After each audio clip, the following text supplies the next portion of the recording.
அப்பாவி இளைஞன் கொண்டு வந்த 50 கோடி ரூபாய் செக்கை கிழித்து போட்டு திருடன், பிச்சைக்காரன் என்று அவமானப்படுத்திய பேங்க் மேனேஜரை காலில் விழுந்து மன்னிப்பு கேட்க வைத்த சாதாரண டெலிவரி பாய் இளைஞன். வாங்க, பல்லாயிரக்கணக்கானவங்க கேட்டு ரசித்த பிளாக் பஸ்டர் கதையை இலவசமா கேட்கலாம். பாஸ்கர் என்ன வேலை பண்ணி வச்சிருக்க? உடனே கேபினுக்கு வா என்று பாஸ்கரை வர சொல்லி உத்தரவிட்டார். எதுக்கு உள்ள கூப்பிடுறாரு என்று யோசித்துக் கொண்டே உள்ளே சென்ற பாஸ்கர், ஏன் சார் வர சொன்னீங்க? Any problem? ப்ராப்ளமா?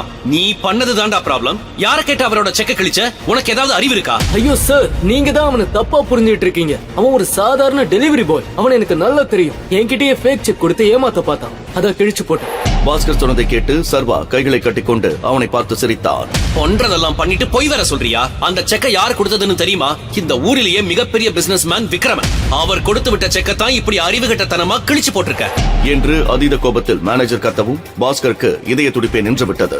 என்னால இத நம்பவே முடியல சார். நீ ரொம்ப ஈஸியா அவரோட செக்க கிழிச்சு போட்டல. நீ இப்படி பண்ணின விஷயம் மட்டும் அவருக்கு தெரிஞ்சது, உன்னையும் நாரா கிழிச்சு தொங்க விட்டுருவாரு. சார் சாரி சார், நான் தெரியாம பண்ணிட்டேன். எப்படியாவது என்ன இதுல இருந்து காப்பாத்துங்க சார், எனக்கு பயமா இருக்கு. முட்டாள், முதல்ல போய் நீ கிழிச்சு போட்ட செக்க எடுத்துட்டு வா. அத டேப் போட்டு ஒட்டு. சார் எப்படி சார் பாசிபிள்? முடியாதுன்னா உனக்கு இங்க வேலை இல்ல. இன்னைக்கு நான் உன்னை ஃபயர் பண்றேன். கிளம்பு. ஐயோ சார், நான் பண்றேன் சார். 1 மினிட் என்று கூறி வேகமாக கேபினுக்கு ஓடி வந்து கீழே கிடந்த கிழிந்த செக்கை பொறுக்கி ஆளினான். சர்வா அமைதியாக நடப்பதையெல்லாம் பார்த்துக் கொண்டிருந்தான். பின் வேகமாக உள்ளே வந்த பாஸ்கர் தான் கிழித்து போட்ட அனைத்தையும் டேபிள் மீது வைத்தான். சின்ன சின்ன பீஸாக கிடந்த அதை எப்படி ஒட்டுவது என்றே அவனுக்கு புரியவில்லை. அதை ஒட்டுவதற்கு டேப்பை எடுத்துக்கொண்டு, கடவுளே, என் வேலையை நீதா காப்பாற்றணும் என்று மனதிற்குள் வேண்டியபடி ஓரக்கண்ணில் சர்வாவையும் அவ்வப்போது பார்த்தபடி அந்த செக்கை ஒட்ட ஆரம்பித்தான். டைகர், சொல்லுங்க, நம்மளோட அடுத்த மூவ் என்ன? சர்வா பதில் சொல்லும் முன் கரிகாலன் பேச ஆரம்பித்தார். இப்பதான் டைகர் திரும்பி வந்திருக்காரு. ஆனா சூர்யா திரும்பி வர்ற வரைக்கும் நாம எந்த மூவும் பண்ண போறது கிடையாது. ஆமா, சார் சொல்றதும் சரிதான். டைகர், புலிகள் கூட்டத்துக்குள்ள ஒரு நரி நுழைஞ்சிருக்கு. அதுதான் நம்மள பத்தின எல்லா இன்ஃபர்மேஷனையும் எதிரிகிட்ட கொடுத்துட்டு இருக்கு. அது யாருன்னு கண்டுபிடிக்கிற வரைக்கும் நாம ரொம்ப ஜாக்கிரதையா இருக்கணும். நரியா? யூ மீன் இந்த கேங்லயே ஒரு ஸ்பை இருக்கான்னு சொல்றீங்களா? ஆமா டைகர், சூர்யா திரும்பி வந்ததும் இத பத்தின டீடைல்ஸ் உனக்கு சொல்லுவான். ஆனா அது வரைக்கும் நீ உன்னோட அடையாளத்தை வெளியே காட்டாம இருக்கிறதுதான் நல்லது. அண்ட் உன் அப்பாவோட கொலைக்கு பின்னாடி இருக்கிற ஆளுக்கும் அந்த ஸ்பைக்கும் நிச்சயமா சம்பந்தம் இருக்கணும். சர்வாவோ, அதான் எனக்கு யாருன்னு தெரியுமே. கூடவே இருந்து குழி பறிச்சது ராணா. இப்ப அவன் அப்பம் பண்ண தப்ப எல்லாம் மறைச்சிட்டு நாடகம் போட்டுட்டு இருக்கான். அவன் மகன் சூர்யா என்று நினைக்க கோபமாய் வந்தது அவனுக்கு. இவங்கெல்லாம் இன்னமும் ராணாவை ரொம்ப நல்லவன் நம்பிட்டு இருக்காங்களே, அவன் துரோகின்னு இவங்களுக்கு தெரியப்படுத்தணும் என்று நினைத்து நிஜமாக வருத்தப்பட்டான் சர்வா. நான் இன்னும் இந்த குரூப்ல யாரெல்லாம் மீட் பண்ணணும்? நம்மளோட க்ளோஸ் குரூப்ல சூர்யா, விக்ரமன் சார், திவாகர் சார், கரிகாலன், ஐ மீன் நான், பாரிவேந்தன், சக்கரவர்த்தி, அப்புறம் ஆலியா. ஆலியாவா? இந்த டீம்ல பொண்ணுங்க கூட இருக்காங்களா என்று சர்வா ஆச்சரியமாக கேட்டான். எஸ், இதுக்கு முன்னாடி ஆலியாவோட அம்மா தான் அந்த பொசிஷன்ல இருந்தாங்க. 1 இயருக்கு முன்னாடி அவங்க இறந்ததுனால ஆலியா அவங்களோட இடத்துக்கு வந்துட்டா. அப்புறம் நீ நினைக்கிற மாதிரி அவ சாதாரண பொண்ணு கிடையாது. அவ ஒரு நெருப்பு சூறாவளி. ஆலியா மாதிரி ஒரு பொண்ண நீ கண்டிப்பா இதுக்கு முன்னாடி வாழ்க்கையில பாத்திருக்கவே மாட்ட.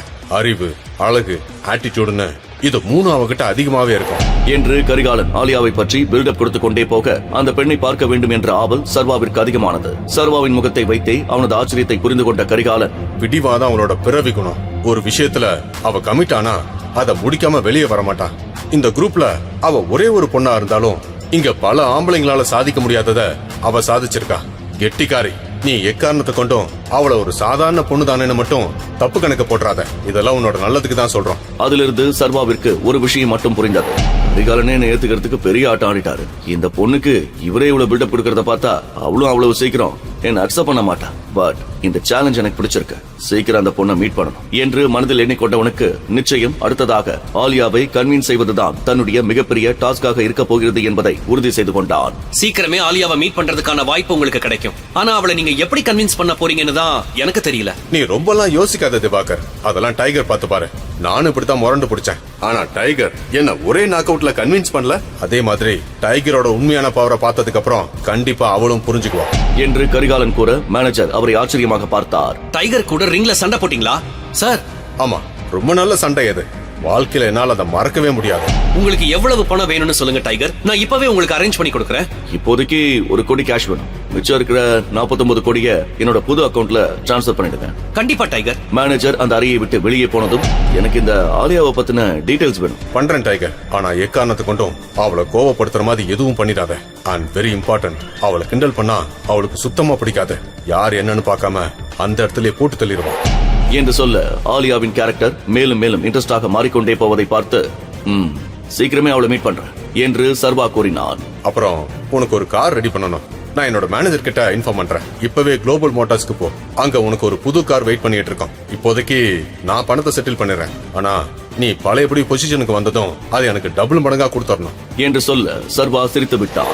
பின் அவன் தனியாக கிளம்பி குளோபல் மோட்டார்ஸுக்கு வர அவசரத்தில் அவர் எந்த காரை புக் பண்ணியிருக்கிறார் என்று கேட்க மறந்து விட்டான். ஆனால் அவன் ஷோரூம் உள்ளே சென்ற பொழுது மேனேஜர் அவனுக்காக வெயிட் பண்ணி கொண்டிருப்பது தெரிய சர்வாவிடம் வேகமாய் வந்தவர், மிஸ்டர் சர்வேஸ்வரன் என்று கேட்க, எஸ் ஐ எம் சர்வேஸ்வரன் என்று அவன் கூற, அவன் எப்படி இருப்பான் என்று கரிகாலன் ஏற்கனவே சொல்லிவிட்டதால் மேனேஜர் ஆச்சரியப்படவில்லை. ஏன் கூட வாங்க சார் என்று பின்னால் இருந்த கராஜுக்கு அழைத்துச் செல்ல அங்கே பல எக்ஸ்பென்சிவான கார்கள் நின்று கொண்டிருந்தது. அதில் சற்று பழையதாகவும் நிறைய அடி வாங்கியபடியும் நின்ற ஒரு கார் அருகில் மேனேஜர் அழைத்து வர முதல் பார்வையிலேயே அது எக்ஸ்பென்சிவான ஒரு கார் என்று சர்வா கண்டுகொண்டான்.